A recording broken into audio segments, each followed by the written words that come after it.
Hello everybody, No Bones Podcast. Thought we'd make a little video, talk about last weekend up in Newcastle at BKFC, at their fight night show, and more in particular about one guy, friend of the show, Mr. Joe Lister, Big Joe Lister, or is it Mighty Joe? Is it Big Joe? Right, let me just get this straight here. Mighty Joe Lister, Big Joe Lister. Either way, I'm not one to tell you that you're not Big Joe because you're clearly big, and I'm not one to start an argument with you about your nickname just before I give you a couple of minutes about fucking hard you are.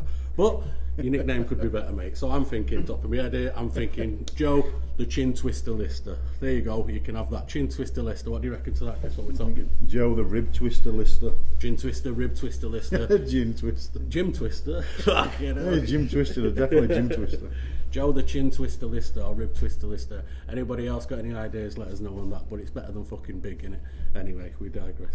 We thought we'd talk a little bit about the splash that he made on his debut up in Newcastle this weekend, because he stepped into the ring with a bit of hype behind him, didn't he, Chris? And a bit of expectation from within walls of BKFC, and kind of delivered, mate, didn't he? He got a lot of headlines. Yeah, he certainly did, yeah. I mean, to say he's only 20, just turned 20 years old. A lot of hype behind him, probably a lot of pressure behind him. He made a statement pretty much straight away for me and against John Ferguson. I mean, who's obviously got a lot more experience than him within BKFC.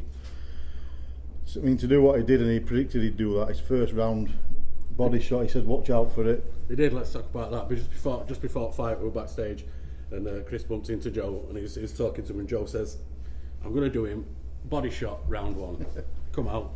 Body shot round one. You can't fault that, can you? I mean, he didn't have it all his own way, though, did he? He got a pretty hefty cut on that left eye, didn't he, mate? He did well. I mean, for me, for such a young lad as well, I know there's, like I said, there's a lot of hype going into it, and obviously adrenaline has been flying through his veins. He, with that high cut, I mean, for me, he dug deep and he showed a lot of heart, because it was a really bad eye injury. It was, there were a lot of blood. Yeah, we asked him after, how did you do it? He said, was it an headbutt or a punch? And he said, oh, it was a punch, and he says, I don't like that, I won't be getting any of them again. So. Yeah, he was still full of beans after, wasn't he? He was still full of beans, and he was showing that wonderful personality he's got, let's say. But he does need to keep that in check. But the guy's got a great team behind him, and he over at Team Valor with guys like Wayne and Holmesy and stuff like that. Some of them still absolutely top shelf fighters themselves, looking after him, and hopefully they can keep it on, keep him in straight and narrow with that. Yeah. Yeah, for sure. Yeah, I mean that team's going from strength to strength. Team Valor. I mean, I think the stable's growing.